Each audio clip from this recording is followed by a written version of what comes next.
Ramadan ini. Tuan-tuan mereka Allah SWT, tajuk pada hari ini ialah berkenaan dengan solat sunat. Solat sunat ni tuan-tuan dan puan-puan mereka Allah SWT, solat sunat ni dia sangat ringan sebenarnya kalau kita istiqamah dan kalau kita paksa diri kita. Dia ada 10 solat sunat setiap hari yang kita kena laksanakan. 10 rakaat solat sunat. Apa dia tuan-tuan? Ini anjuran Nabi sallallahu alaihi wasallam. Kita solat sunat tersebut adalah 2 rakaat sebelum subuh, 2 rakaat sebelum zuhur, 2 rakaat selepas zuhur, 2 rakaat selepas maghrib, 2 rakaat selepas isyak. Tuan-tuan dan puan milik Allah SWT, solat ini dipanggil solat rawatib. Satu solat sunat yang diberatkan pada kita. Tujuan dia apa tuan-tuan? Tuan-tuan dan puan, apa tujuan dia? Tujuan dia adalah untuk menampal solat fardu kita. Kita kalau solat fardu, kalau sembahyang bersendirian, sangat banyak yang kita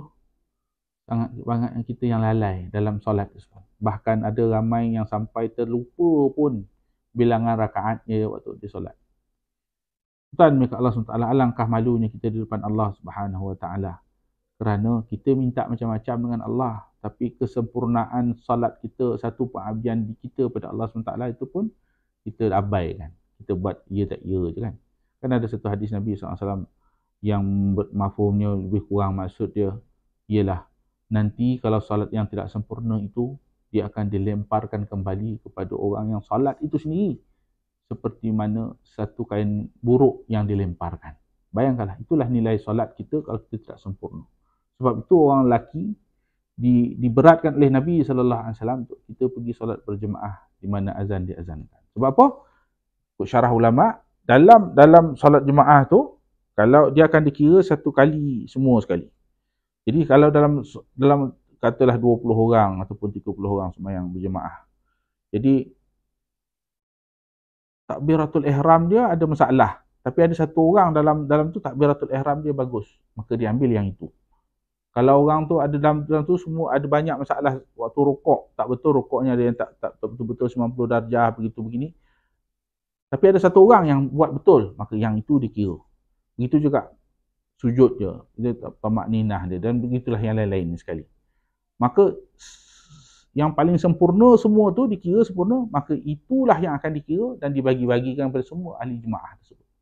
Bayangkan kalau kita tak sembahyang, kata sembahyang seorang-seorang, dengan siapa? Dengan banyaknya ketidaksempurnaan solat kita itu, maka apa yang akan terjadi pada solat kita? Maka solat kita akan jadi sangat tidak sempurna. Jadi tujuannya Nabi SAW suruh kita sembahyang sunat ni untuk tampal semua kekurangan-kekurangan pada solat fardu kita. Tuan-tuan mereka Allah SWT, 10 rakaat ni, kalau kita buat lebih lagi, itu adalah satu ganjaran lain yang lain. Seumpamanya ada hadis yang betul-betul memfokuskan tentang fadilat orang yang sembahyang sunat 4 rakaat sebelum zuhur dan 4 rakaat selepas zuhur. Dia ada fadilat yang lain. Tapi yang diminta sekurang-kurangnya itulah 2 rakaat sebelum zuhur, 2 rakaat selepas zuhur itu. Dan 2 rakaat sebelum subuh, 2 rakaat selepas maghrib dan 2 rakaat selepas isyak. Tuan-tuan mereka Allah SWT, ada orang kan pada bulan Ramadan ni, dia begitu bersungguh-sungguh untuk solat tarawih. Bagus. Kita sanjung kesungguhannya itu dan kita ucapkan syabas. Tapi bila habis solat isyak, dia duduk dulu tak buat solat ba'diyah, kemudian dia terus bangun untuk solat tarawih, maka berlaku kekecuaian di situ. Kerana apa? Solat ba'diyah isyak itu lebih afdal daripada solat tarawih itu. Maka sepatutnya dia buat ba'diyah itu 2 rakaat itu, kemudian barulah diikuti dengan tarawih. Tuan-tuan dan puan milik Allah SWT, itu berkaitan dengan solat kita hari-hari yang kita buat 5 waktu satu hari, dan juga solat sunat yang digunakan untuk menampal. Supaya apa? Kesempurnaan solat kita itu dapat ditingkatkan. Tuan-tuan milik Allah SWT, selain daripada itu, ada banyak lagi solat sunat yang ada dalam Islam ini. Kan ada solat wudu, ada solat mutlak, ada solat taubat, ada solat solat tasbih dan seterusnya. Ada banyak. Tetapi ada beberapa solat yang diutamakan, solat sunat yang diutamakan, yang berada pada ranking teratas dalam senarai solat-solat sunat ini dari segi keutamaannya. Jadi kita kena ingat, bukan hanya kelab bola je dia ada ranking dia kan. Solat sunat pun ada ranking dia. Jadi kita ambil tahu hal ini supaya kita boleh laksanakan dan kita dapat raih yang paling banyak sekali ganjaran di sisi Allah Subhanahu Wa Taala. Bukan apa? Kita kena ingat, kita hidup di dunia ini, kita melakukan ketaatan kepada Allah, benda-benda yang baik, maka Allah akan bagi ganjaran. Ganjaran inilah yang akan dikumpulkan dan dibawa sebagai bekal kita bila kita dah mati ni. Dan inilah yang sebagai satu, kata orang tu, dalam untuk perjalanan kita ke alam-alam seterusnya, kita ada banyak lagi alam yang kita akan tempuhi. Maka inilah bekal kita, tuan dan puan sekalian. Kalau kita tak sediakan bekal kita ini, tak ada siapa yang akan sediakan bekal untuk kita. Dan inilah yang kita cuba raih, kita siapkan bekal kita ni dalam dunia ni, selagi mana nyawa masih lagi ada dalam jasad kita. Tuan dan puan yang dimuliakan Allah Subhanahu Wa Taala. Jadi 4 solat sunat yang sangat dituntut untuk kita laksanakan. Dia memang tidak wajib, tetapi jika solat-solat sunat ini ditinggalkan, kita boleh rugi besar sebab keutamaannya luar biasa. Dan Rasulullah sallallahu alaihi wasallam mewasiatkan agar kita berupaya untuk selalu melaksanakannya. Apa dia tuan-tuan? Yang paling tinggi sekali, yang paling atas sekali, solat sunat yang paling atas sekali, iaitu solat tahajud. Solat sunat tahajud. Jadi solat tahajud ini merupakan solat sunat yang paling utama. Rasulullah SAW bersabda, afdalus salati ba'dal faridah qiyamul lail, atau kama qala Rasulullah SAW. Yang bermaksud, solat yang paling afdal setelah solat fardu adalah solat sunat, solat malam. Itu hadis riwayat An-Nasa'i. Solat sunat juga sering disebut sebagai solat malam ataupun salatul lail ataupun qiyamul lail. Ini memang selalu Nabi SAW akan kerjakan. Sebab bagi baginda, solat ini wajib. Tetapi bagi umatnya hanya sunat muakkad. Maknanya Nabi mewajibkan pada dirinya sendiri untuk melaksanakan solat tahajud ni setiap malam. Bahkan waktu-waktu bermusafir pun Nabi SAW akan laksanakan. Tahajud juga merupakan satu-satunya solat sunat yang disebut dalam Al-Quran kerana keutamaannya. A'udzubillahi minasyaitanirrajim. Wa minal laili fatahajjat bihi nafilatan laka asa an yab'athaka rabbuka maqaman mahmuda. Sadaqallahul azim, yang bermaksud, dan pada sebahagian malam hari bertahajudlah kamu sebagai suatu ibadah tambahan bagimu. Mudah-mudahan Tuhanmu mengangkat kamu ke tempat yang terpuji. Surah Al-Isra ayat 79. Tuan-tuan, Allah SWT, apa yang kita dapat faham daripada ayat ini? Nah, Allah SWT bagi kita satu ibadah tambahan. Makna dia, bila solat sunat itu disebut dalam Al-Quran, maka dia kedudukannya bawah sikit saja daripada solat fardu ataupun ibadah-ibadah fardu yang lain. Jadi, sudah pasti ganjarannya sangat besar di sisi Allah Subhanahu Wa Taala. Sebab Allah anjurkan sendiri, bagi tahu dalam Al-Quran. Kemudian apa yang Allah bagi? Mudah-mudahan Tuhanmu mengangkat kamu ke tempat yang terpuji. Makna dia, kalau kita laksanakan secara istiqamah, dengan yakin, dengan redha kita dengan Allah SWT, maka dengan ikhlas kita buat, maka Allah akan letak kita pada satu tempat yang terpuji. Bila Allah yang janji, maka kita maha suci Allah daripada melakukan mungkir janji ini. Tuan dan puan dimuliakan Allah Subhanahu Wa Taala. Inilah yang dibagi tahu oleh Allah SWT. Mana kalau kita berada pada tempat yang terpuji di sisi Allah, maka sudah pastilah kedudukan kita di kalangan manusia juga akan terpuji. Sebab itu kalau kita tengok orang-orang yang betul-betul dia melaksanakan solat tahajud, yang sentiasa dia istiqamah melakukannya, maka orang ni dia berada pada satu kelompok yang berbeza daripada orang lain. Dia ada aura dia tersendiri. Dan kebanyakan mereka ini akan doa mereka sangat dimakbulkan oleh Allah Subhanahu Wa Taala. Kerana mereka rapat dan hampir pada Allah Subhanahu Wa Taala. Tuan dan puan milik Allah Subhanahu Wa Taala, itu yang pertama.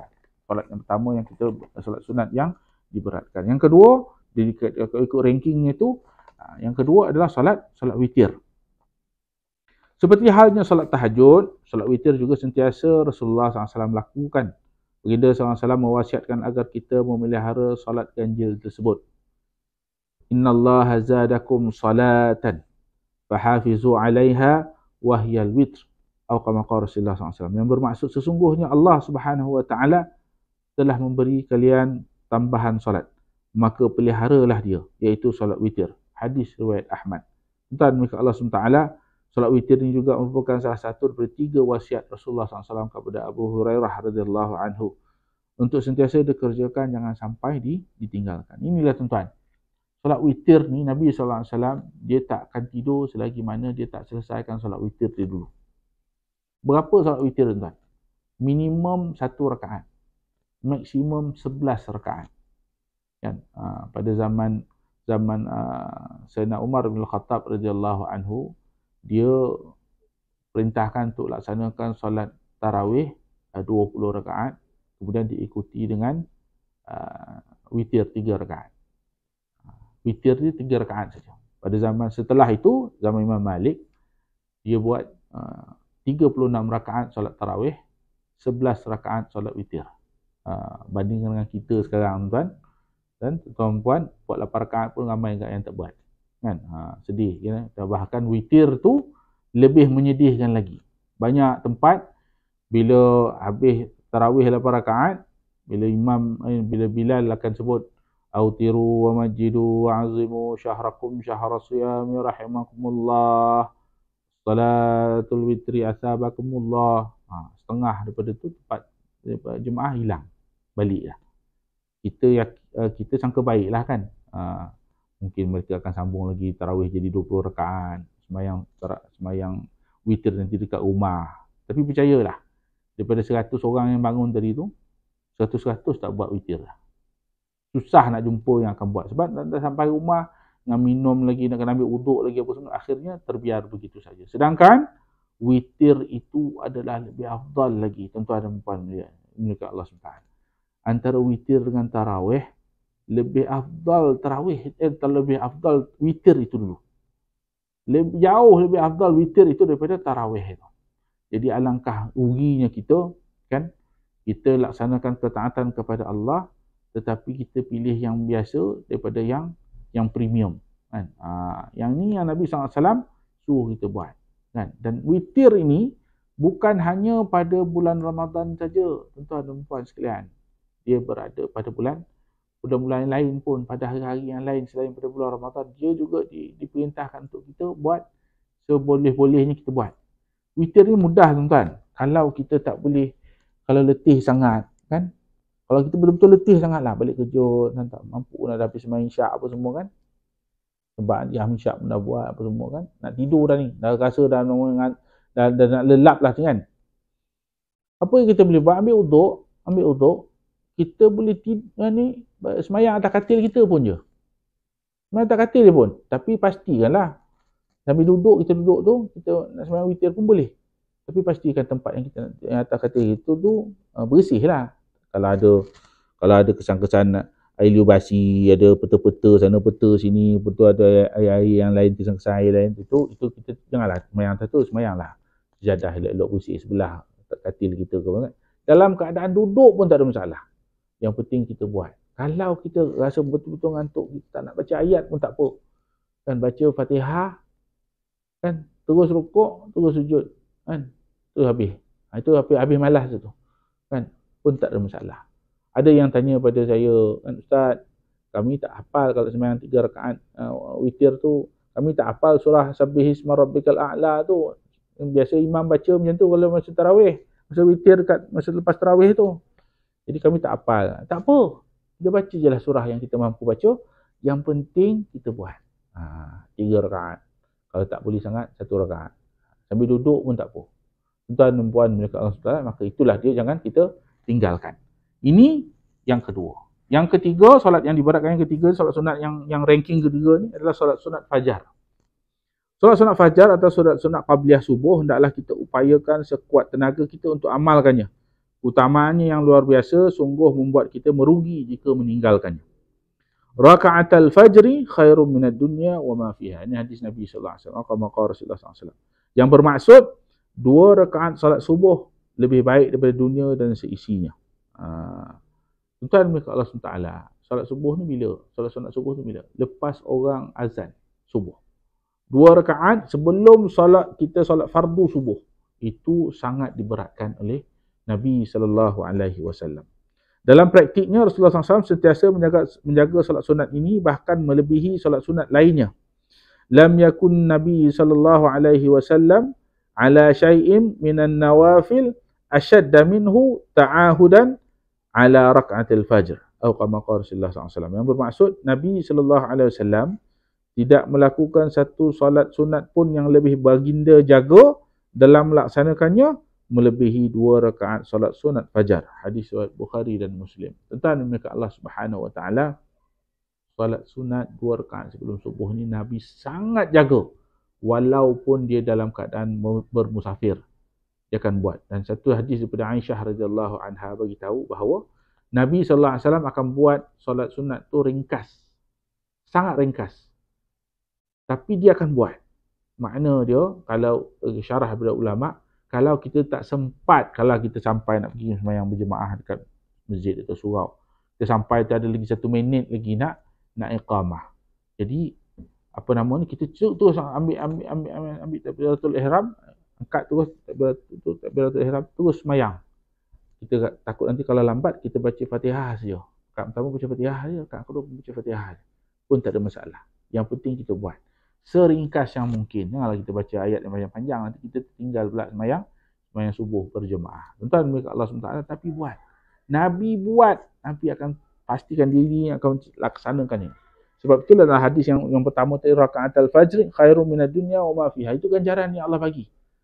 2 rakaat solat sunat subuh ni lebih baik daripada dunia dan seisinya. Itu yang kita pegang. Tuan-tuan mereka Allah SWT. Tadi hadis yang Nabi SAW bagi tahu tak ada salat sunat pun yang lebih bagi dia jaga, melaksanakannya lebih 2 rakaat solat fajar ni. Hadis ini diriwayatkan oleh Bukhari dan Muslim.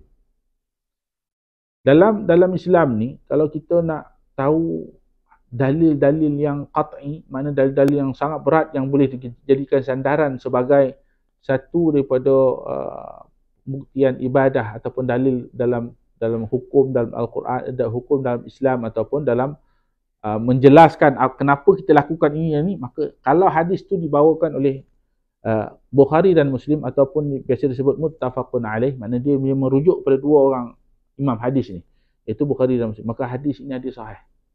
Dan hadis sahih, kemudian pembuktian hukum itu sangat berat. Maknanya kita, kalau dia bagi tahu seperti ini, maknanya kita jangan tinggal, tuan. Maknanya dia hadis ini hadis sahih, maka kita jangan tinggal. Betul Nabi SAW akan buat benda tu. Maknanya itulah yang kita pegang. Maknanya dia 2 rakaat sebelum subuh itu, jangan kita sampai tinggalkan ataupun kita abaikan. Rugi besar kita, tuan.